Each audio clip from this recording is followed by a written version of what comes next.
No, honestly, like I just don't think I'm that good of a mechanic. I mean, when the gate drops, the bullshit stops. There's racers and there's riders, and I think celebrating hard and enjoying it thoroughly is only going to help me next week.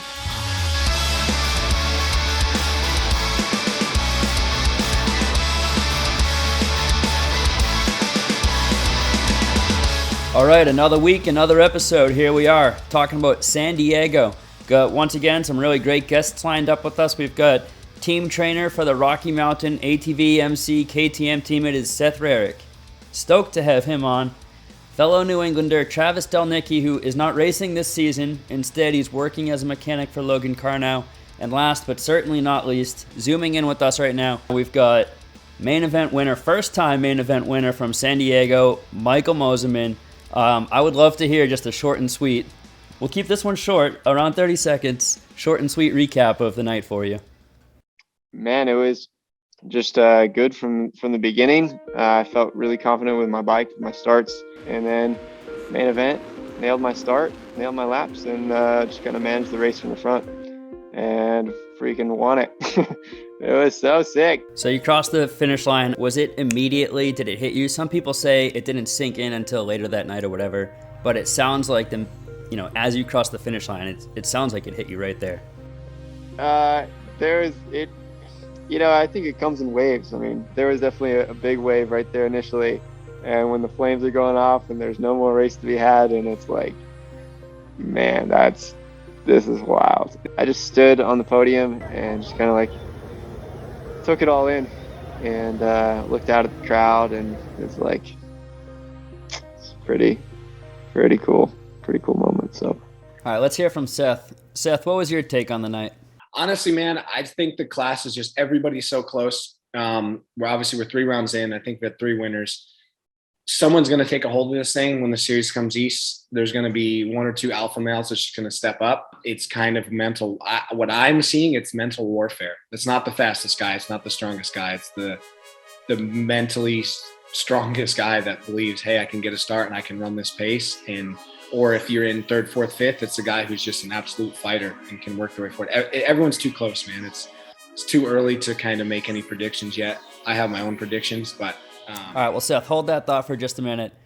Travis Delnicki, I want to know what you saw while you were there. As far as 450 goes, I mean, it's just insane. It's impossible to predict what's going to happen, but it's freaking great. Nobody has finished in the top 5 at all 3 races, and it's just nice to not know who's going to win or not be able to predict anything. This weekend, it just sucks for JA, man. He should have, I think he could have caught Chase. He was absolutely ripping. He came through all the guys. He came through Kenny, came through Coop, he came through Eli. Like, he should be in control between getting bammed in the corner there and, this weekend, he should have a pretty comfortable points lead, honestly, if you think about it, but that's just not the way that this season's going. So, all right, so now going back to Seth, you mentioned you had your predictions. Is that something you care to elaborate on? Yeah, I think I just think it's going to boil down to the same 3 guys at the end of the day. One guy I see, I don't know, might be boiling down to 2 guys. I just think every year it's the same thing. The class is stacked, which it's obvious. We all know the class is stacked. But it's, off season, oh man, this guy's riding good. That guy's riding good. You go to the race, like, oh dude, this guy's crushing the whoops. That guy's doing the big rhythm. This guy's burning fast laps, blah, blah, blah. I mean, when the gate drops, the bullshit stops. There's racers and there's riders. And I know we've seen 3 winners in 3 rounds, which is great for the sport. And it's great for, the fans' perspective. Oh, you don't know who's going to win. Give it a few rounds. Series is going to come east. Alpha's going to step up, and it's going to boil down to the same 2 or 3 guys. That's kind of what I see. There's been 3 races, so 9 podium opportunities, and 8 people have landed there. Who do you think will be the next person to score a podium for the first time this season? Podium? Okay, you just opened Pandora's box there. I mean, heck, podium.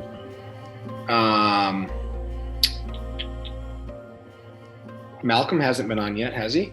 I would say Malcolm, because he's I don't think that he will win a race, but he has been probably the most steady guy of anybody. If you look at his results, he's gone 7.55, which, it's not flashy, but it is consistent. And I think he just needs to start. All right, going back to the 250 class, Michael, how long did it take you to get that smile under control? Because I did notice during the press conference, and you're smiling now, even talking about it. What was it like just the rest of the night? Obviously, even, here we are days later, you're still getting interviewed, talking about it. Like, so epic. It's just like, oh my gosh, like, I did it. And, you think back, long time coming, and then, the compliments and the congratulations, just kind of pour in. Honestly, it's Monday, and I've just started responding to texts. And there was like, probably 150 or something unread texts. It's like, all right. So for those of you who don't know, Seth Rarick has worked with a ton of the top athletes in this sport, including Michael Mosiman. So Seth, from your time working with Michael, would you say that this win was bound to happen at some point, or did it come as a surprise? No surprise at all. I think he's probably 3 years overdue. 2 years overdue. Sorry, we're in 22 now. I think he probably should have won a race in 20. Dude's incredibly talented. I don't think he makes the best decisions under pressure. I think his racecraft has in the past, up until now, there's a lot to be desired there. So I think Will's really good for him on the mental side. I think that's all he was lacking. So do you think this win will give him momentum? I think this will give him a lot of momentum. If you watch the guy ride for a lap or 2 laps, you're like, oh my, yeah, he's going to win for sure. But yes, to answer your question, I think it will give him a boost in momentum. I just am interested to see what he does with that. Now he's got a little lightning in a bottle, how he's going to respond to that. Is he going to try too hard and make mistakes that we've seen in the past, or if he can keep it rolling? But to me, I know this is probably a vague answer, but either way, I won't be surprised. If he goes on a run now, or if he resorts back to being the fastest guy at times, but not getting it done, it's not going to surprise me either way. I'm interested to see how he responds to that. But yeah, the dude's an amazing rider, that's for sure. One thing that's kind of crazy about our sport is, so you won on Saturday, but you got to race again this coming Saturday. How long are you able to live in the moment and just kind of, cherish this victory before you have to almost just put it behind you and totally just focus on next week? I mean, I'm going to be celebrating all the way up until the gate drop, really. I mean, it's like, I think celebrating hard and enjoying it thoroughly is only going to help me next week, because, it's probably easily the biggest confidence booster of, my career, and to, get it done and to achieve it, and, rehearse it 1,000 times because I want to go do it again. And, believing and seeing yourself doing it is, half the battle. But also, I recognize that as big as it is, my life isn't going to just change completely. You know what I mean? And like a lot of people have talked about it, anyone who's had like great success and they've, won a championship, and like the next day they're like, oh man, I expected things to be different, and a lot of times it's not quite the case. And I think that I knew that from, past podium experiences where you put too much emphasis, like this is going to completely fulfill me. And like, oh my gosh, so it's just a long time coming. And like, I knew it's going to be awesome. That was sick. I'm so stoked for him. A lot of hard work. But I also knew that, this it's not like just this ecstasy feeling that's going to last for, so long. I knew this is going to be awesome for a short time. And, the great thing is that even when it's gone, I'm still happy. And because I think it's tricky if your happiness and joy relies purely on your performance on the weekend, then, it's going to be tough to be a happy person. And so I'm stoked, with my riding. I'm stoked with the result. You've had speed. There's never been any question about that, but some people would say that you've made your own mistakes or you've gotten in your own way. Does it annoy you when you hear that narrative, or is that something that you think you might agree with?